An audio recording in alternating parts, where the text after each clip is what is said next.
Dear students, welcome to Java programming course. Currently we are at chapter 2 of unit 4 exception handling. And these are the topics to be covered in this video today. Try catch example programs. In the previous video, we have seen the topic related to try and catch keywords. And we learned how to handle an exception using this try and catch blocks defined in our program by defining these blocks in our program. And some more type of, and in the previous video, we discussed about only the arithmetic exception generated by our code and how this try and catch can handle that exception. The same way, some more different exceptions, we see some more examples in a form of example programs. And later we move on to the concept important multiple catch clauses in a single program for handling exception. First one, try catch example programs. Consider one example program here. I have a code of instructions here, code nothing but string variable s and initializer with null value, and it is the default value of string type in Java. Using this system.out.println statement, I'm finding the length of that string variable s. But initially it was initialized with null value. There is no particular length value to be supposed to be calculated for this variable. So it gives an exception. What type of exception it generates default? Null pointer exception. This type of exception is called null pointer exception. So coming to the part of code executed in our using Java programming style. So consider this as a class exception for type, exception for example. Inside of this main program, I have taken this code which generates an exception. What type of exception? Null pointer exception. So I'm not handling in this code right now. And you know that there is a default exception handler provided by Java runtime system which handles this exception and displays that exception type on the screen at runtime. But how it can be handled? By using try and catch blocks to the example program. So here it is. I have just taken two blocks here, try block, catch block. So inside of try block, I have maintaining this code, maintained for this code or to generate exceptions. What type of exception it generates? Null pointer exception. So I have a handler. When is this exception thrown? This catch clause catch this exception called null pointer exception, and it's simply displaying on the screen, and it prevents our program to terminate abnormally. So this way, right? Then after this try and catch block, there is a statement defined in the main method of this class, that is after catch statement. So when we execute this one, it simply displays that null pointer exception generated by try block, and it handles by catch block. Next, immediate catch block of this try block.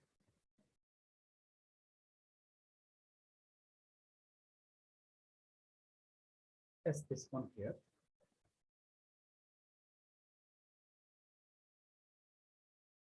Just right.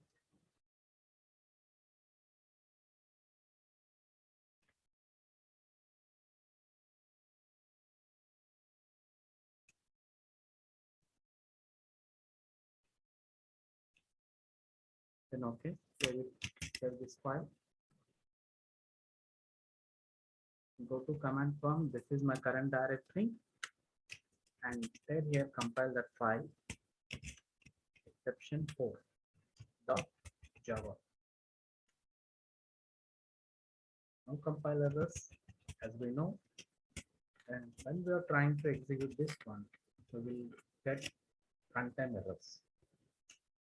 So if you observe here, the exception generated by this program is null pointer exception.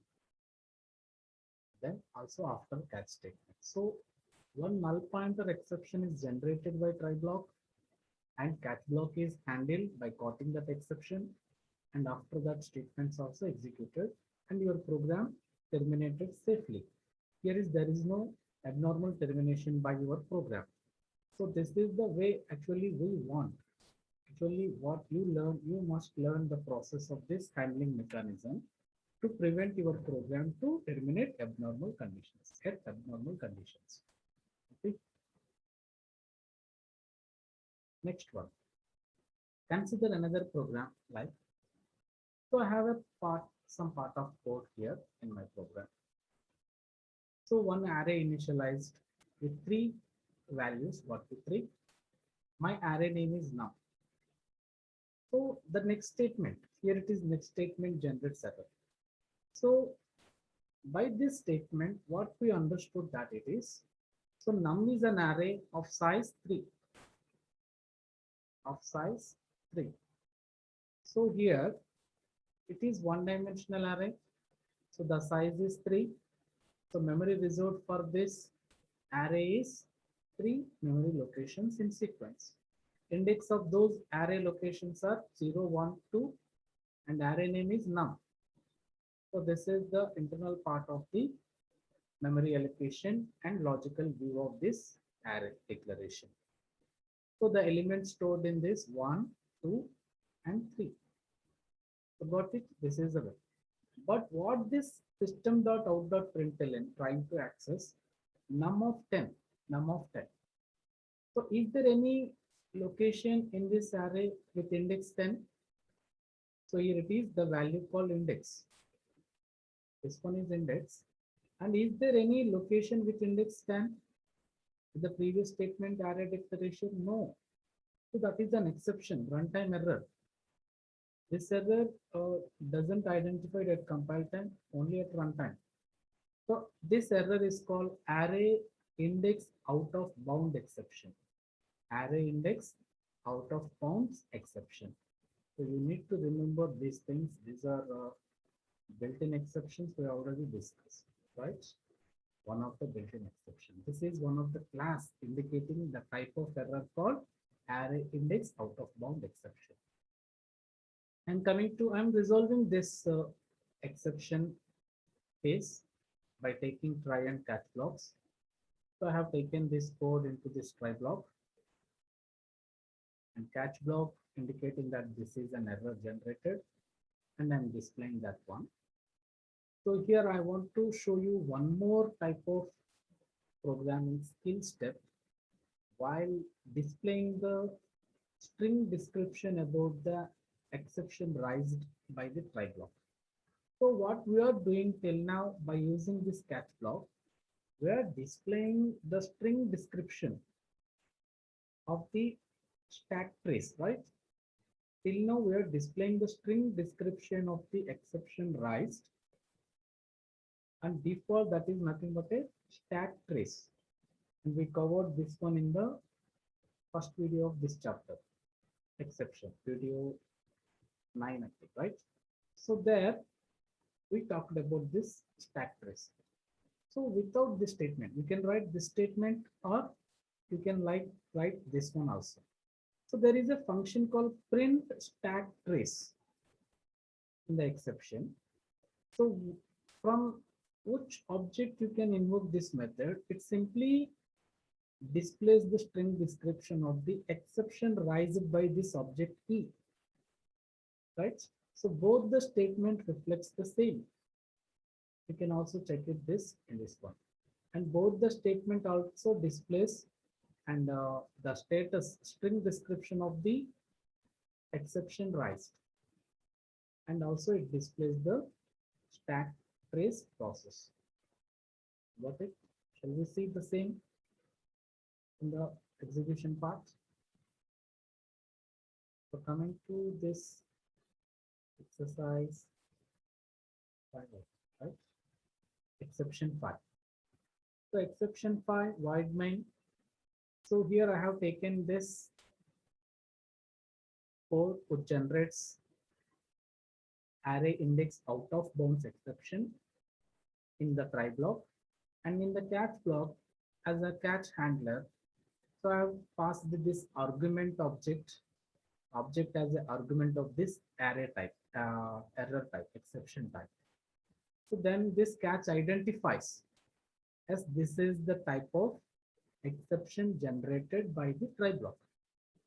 Suppose I'm just giving one more important information to you about this exception handling mechanism using try and catch.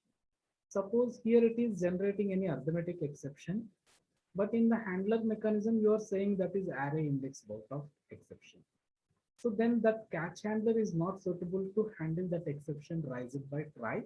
That exception is type arithmetic exception.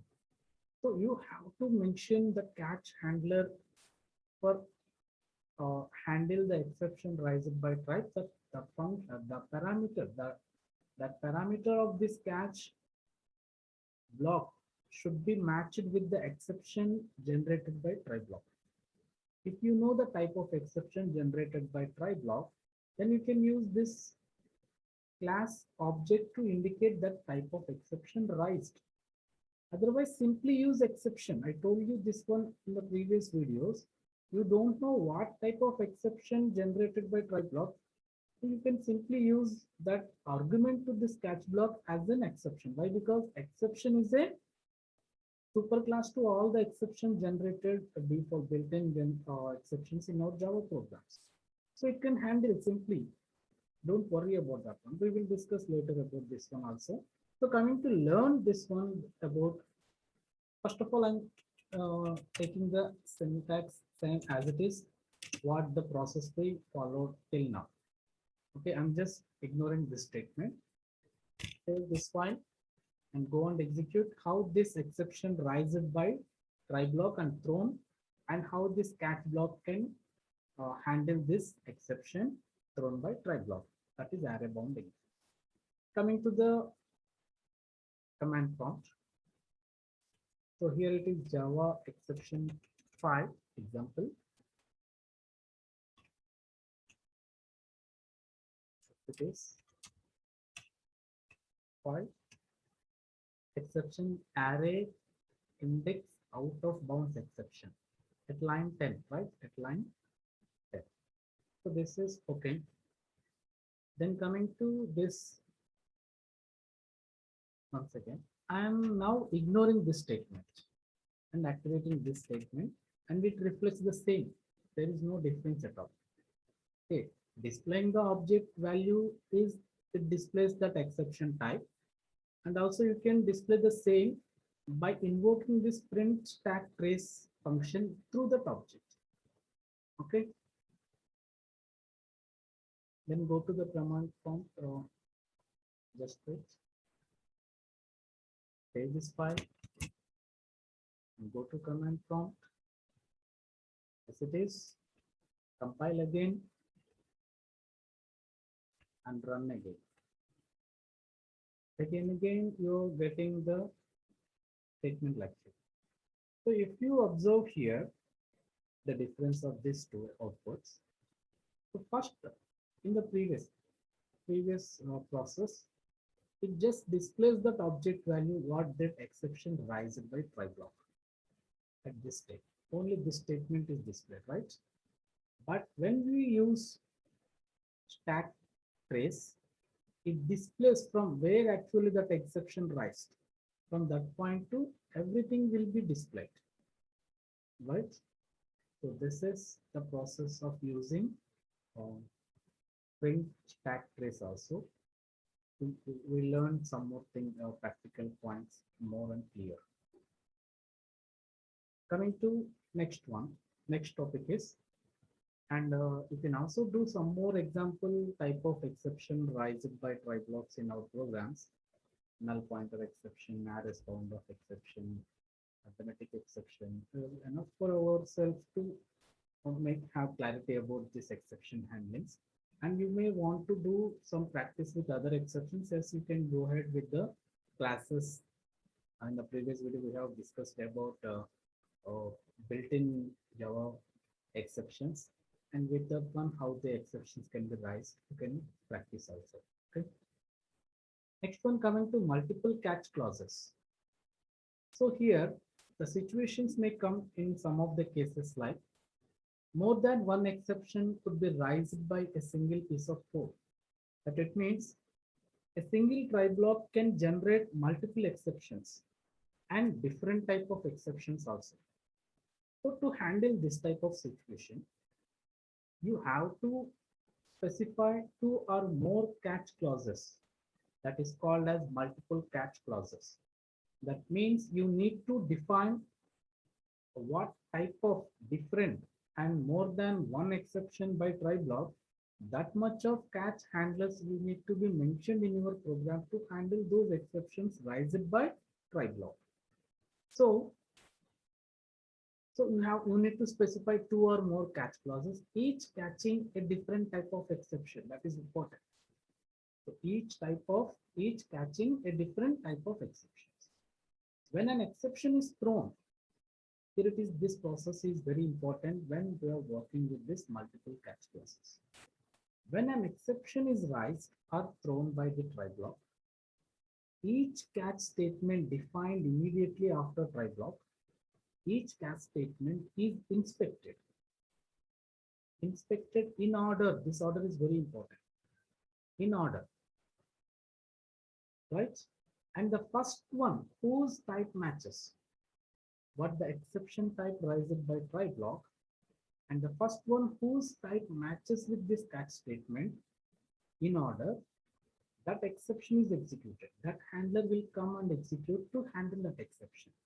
This process is very important when we are declaring multiple catch clause to handle multiple exceptions generated by a single piece of code. And after one catch statement executes to handle the generated exception by try block, then it is done. The others are bypassed and no need of taking inspection by the other catch blocks. Why? Because one exception is generated and the type matches catch block is activated and executed and handle that exception raised. Then others are bypassed and remaining execution continues after these try and catch blocks. Okay. So to understand this one, just coming to the diagrammatical representation of this one. So when we execute this try block here, is there any no exception? Directly it goes to the after the statements of try and catch blocks. If there is an exception generated, when we are in the case of generating multiple exception types by this try block, then we have multiple catch blocks like this. Catch block 1 with exception type 1, exception type 2, and exception type n, and so on, right? So find appropriate catch block to execute this exception type handling. So first the process, it goes to the first exception type 1 matching this exception raised. If it is not matched,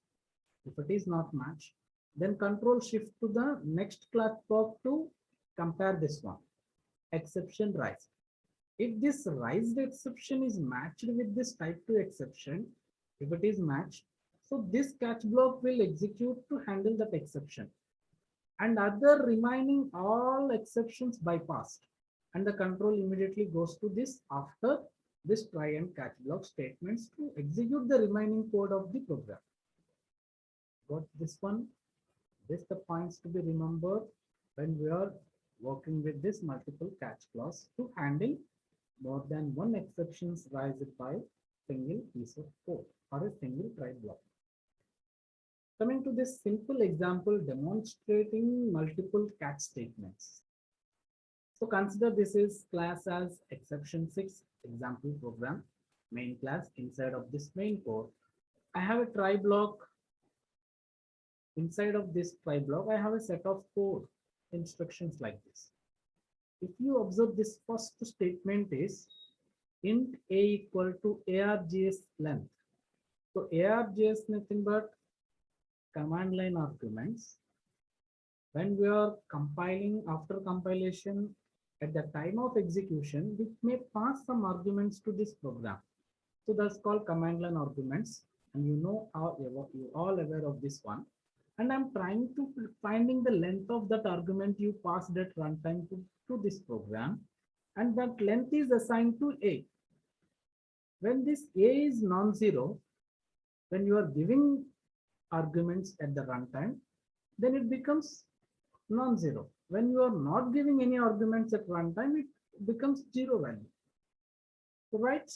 So based on this value A, I'm creating this expression like this. B equal to 42 by A. When you give number of arguments at runtime, this value becomes non-zero.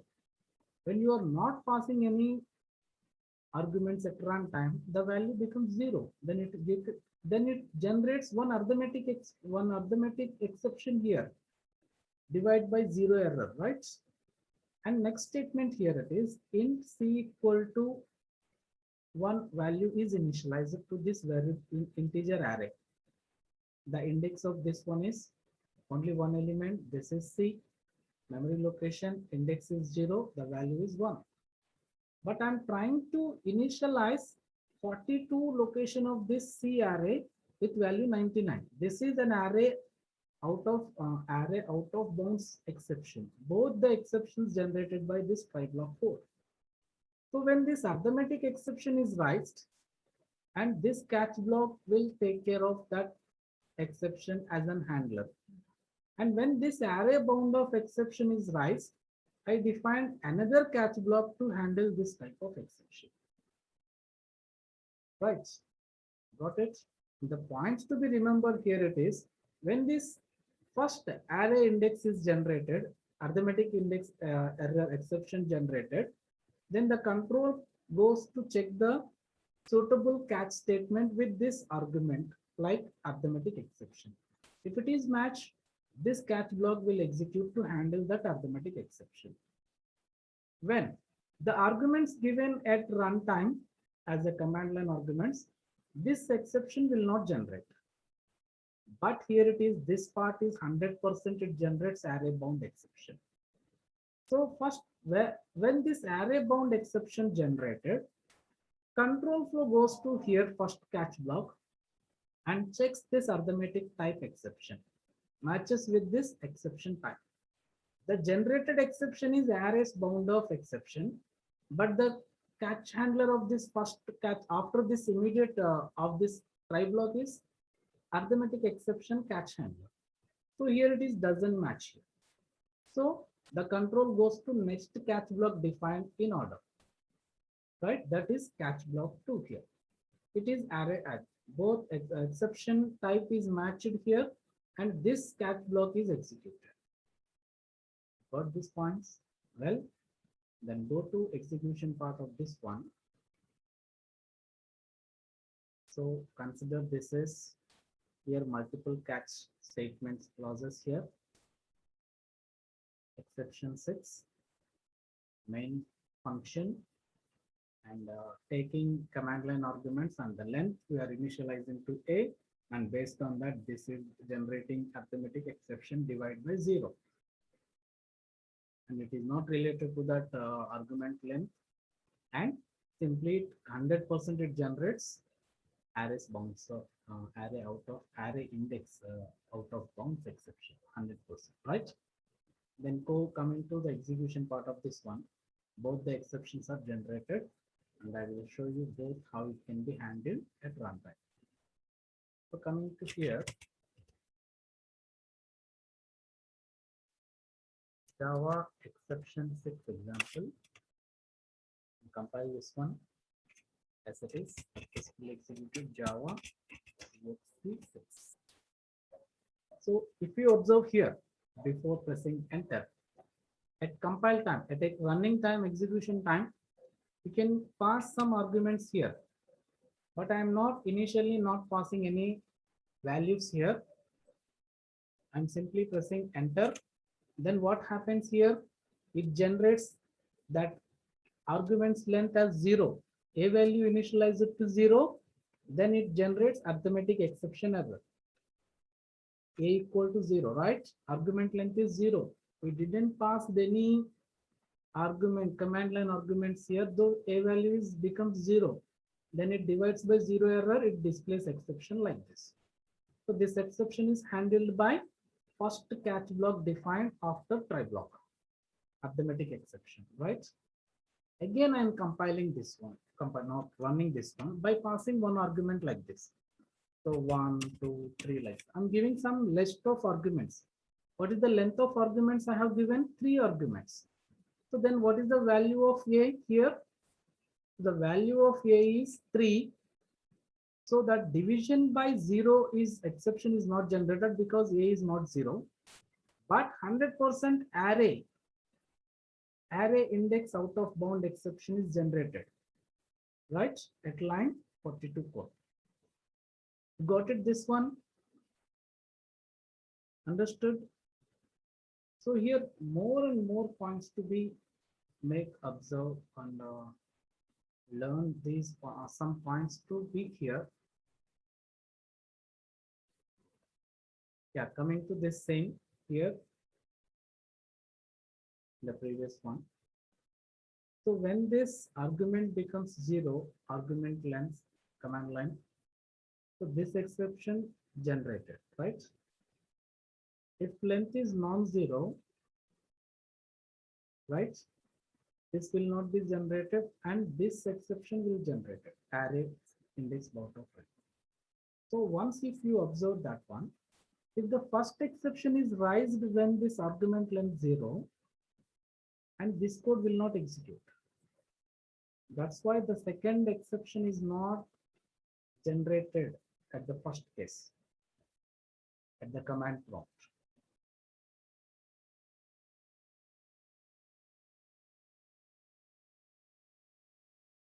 Observe here, at this first time, when A becomes 0, the first exception is only generated and remaining code is not executed. That's why the second exception is not raised. But when coming to the situation, this one, if it is not generated, this one is 100% generated, right? So that is the second case, like that. If A is non-zero, second exception, second part is executed and this exception is raised. Got it? Next one. This program will cause a division by 0 exception if it is stated with no command arguments, since A will equalize 0. But it will survive the division exception if you provide a command line arguments, setting something to larger than 0. But it will cause an error array index out of bound exceptions since the array C is as length 1, but we are attempting to assign a value to 42 index location, right? So at the execution part, we have seen this one equal to 0 when we are giving some arguments. Here it is no arguments given, but here it is one argument given. So that's why equal to 1, array exception generated. So I hope you understood this concept, multiple catch clauses with the examples given here, right? Next one. When we use multiple catch statements, this is very important point to be noted. In the interview point of view, you may get this type of questions. When we use multiple catch statements, it is important to remember that exception subclasses, exception is a exception subclasses must come before any of their superclasses. Exception subclasses nothing but in the hierarchy of exceptions created in our program. And I told you that exception is a superclass to all the exceptions generated. And runtime, right? You know that runtime exceptions. In that runtime exceptions, array, bounds of index, and arithmetic exceptions, no null pointer exception, like that. Everything, all these are subclasses to this exception class, this exception superclass, right? So this is the point related to this thing. So here it is important to remember that exception subclasses must come before any of their superclasses when we are working with multiple catch clauses. So this is because a catch statement that uses a superclass will catch exceptions of that type plus any of its subclasses. In the previous one, I told you that many examples of few. When we know the exception type raised by try block, we mention that type of exception in the catch block as an object argument of that exception class, right? And in the previous programs, we are mentioning in the examples like here it is, observe arithmetic exception object E.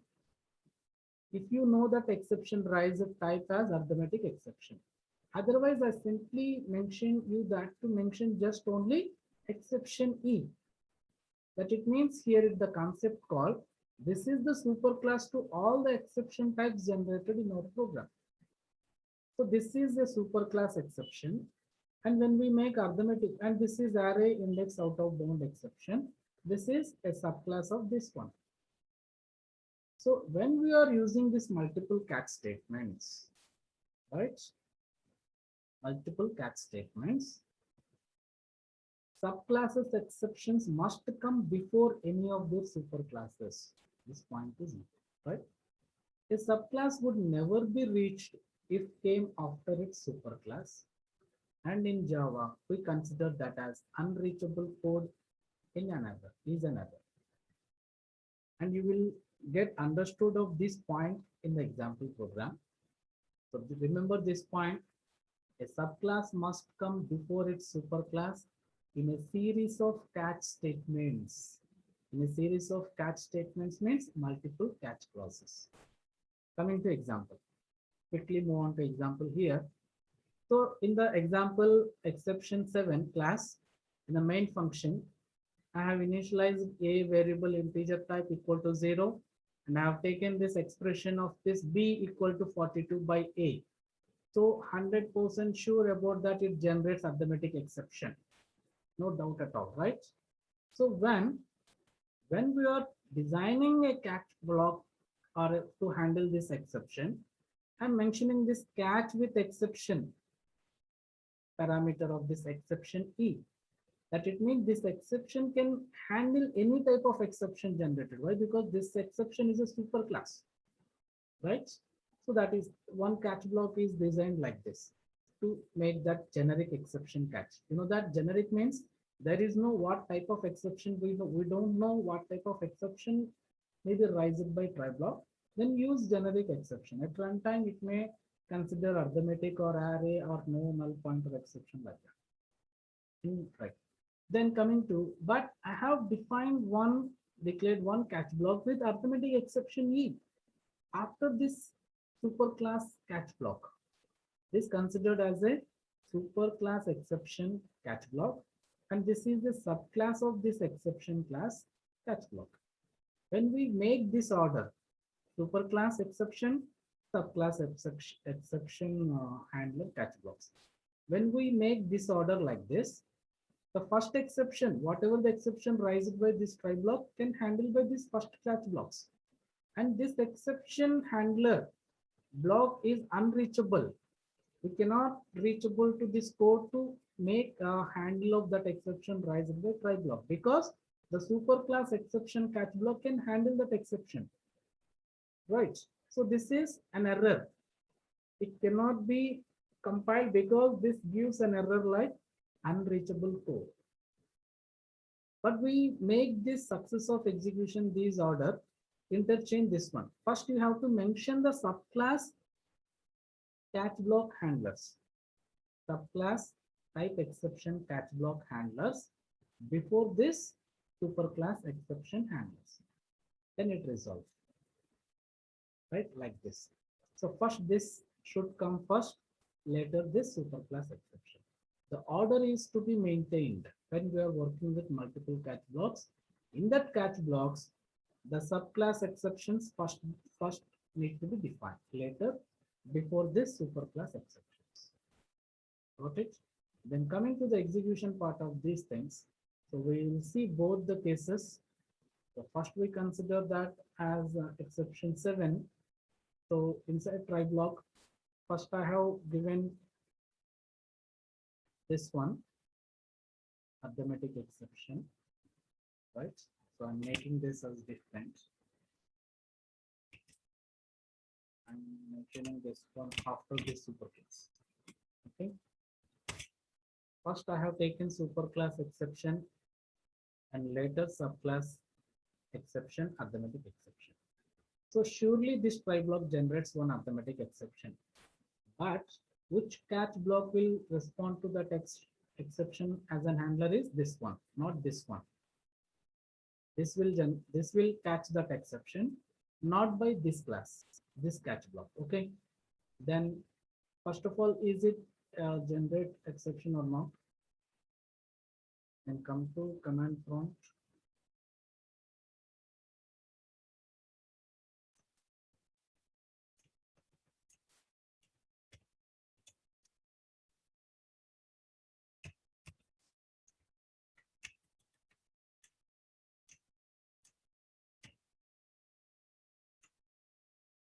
This is never reached. Then why? Because coming to this,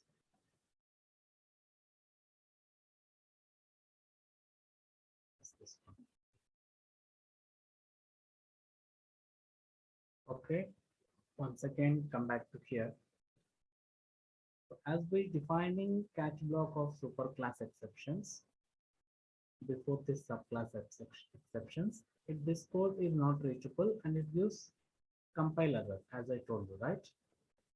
Then coming to here, Java C exception 7 program. So yes, it gives compiler error.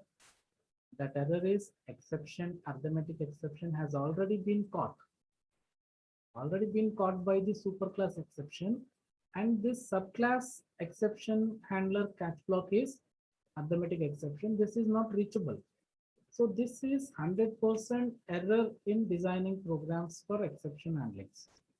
So these exception handlers, subclass exception should be come before the superclass exceptions, right? Handlers, point of view. So to resolve this case, interchange these exception catch blocks order after try block. Then go to program here. So interchange this one. So I'm making interchange of this catch block order.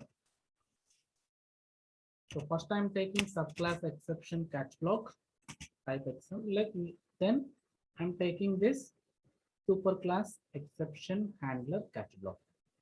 Okay. Then save this file. Then go to command prompt. Then execute the same. First compile this one. As it is no error given, the order is okay. Then run this one. Then this is never reached. Why? Because it accepted. It handled by that arithmetic exception. So coming to here, this 7. Yes, if you observe here, this catch block is displaying this arithmetic exception is generated. So you may change here. So for getting clarity here, I'm deleting this one. I'm just simply displaying that exception P. Right? Go this one and go to command prompt. Once again compile. Yes, then once again run this one. Arithmetic exception is generated, and that can be handled by arithmetic exception type handler. That is subclass to exception. Got it? Right over here. Understood. Got it? Next one. Coming to this another example here, for making your clarity more understandable. I have taken another example, exception 8, main function. Inside of this try block, I have taken code for generating two two exception types. One is based on the argument length. Once again, I am taking the same concept. When I'm giving the argument length, arguments at run, command line arguments, this A becomes non-zero, then arithmetic exception will not generate, right? And I have defined one array with size 3, initializing values 1 to 3. And I'm trying to access this 10th index of the array. That is not actually possible. This is an array index out of bounds exception. So two types of exceptions generated.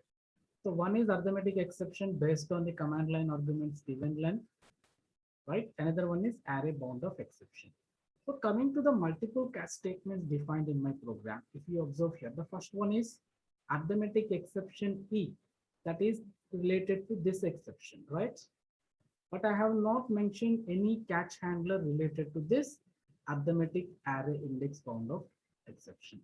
But I have mentioned that one catch block with exception class. This exception is a superclass to all exception types that it can handle any type. Either it may be arithmetic exception, null pointer exception, array index exception. So how it can accept, handle that exception. Okay. So coming to the execution part, I will show you the scenario of this part. So here I have taken the same in the file, exception 8, catch block for arithmetic, and one generate exception class. I don't know the second exception, and I'm checking this whether this generate exception catch block handler as a handler, how it can handle that RS bound exception. Just I have given one catch handler per arithmetic exception. So coming to the execution at command prompt here.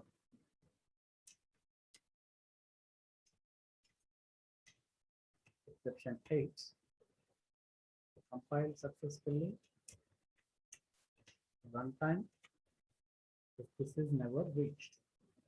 So go to the file as it is. For my comfortability, your comfortability, I'm making this. I'm displaying object key to indicating that arithmetic exception is raised. Okay. So coming to the command prompt. Once again, we will get clarity about this. So once again, compile. Okay. Before running this one, I'm not mentioning any command line arguments here. So when I press enter here without command line arguments, arithmetic exception will generate, right? Yes, it is arithmetic exception generated. But again, I'm compiling by giving some arguments like 1 to 3, right? One argument is given 1 to 3 number. Then generic exception is catched. What type of exception that it is? What type of exception it is? Array index out of bound exception. Got it? Then for your understandable and more comfortable making you, I'm removing this generic exception statement and displaying key that it is what exception handled by this exception superclass. Then it displays what exception it got, right?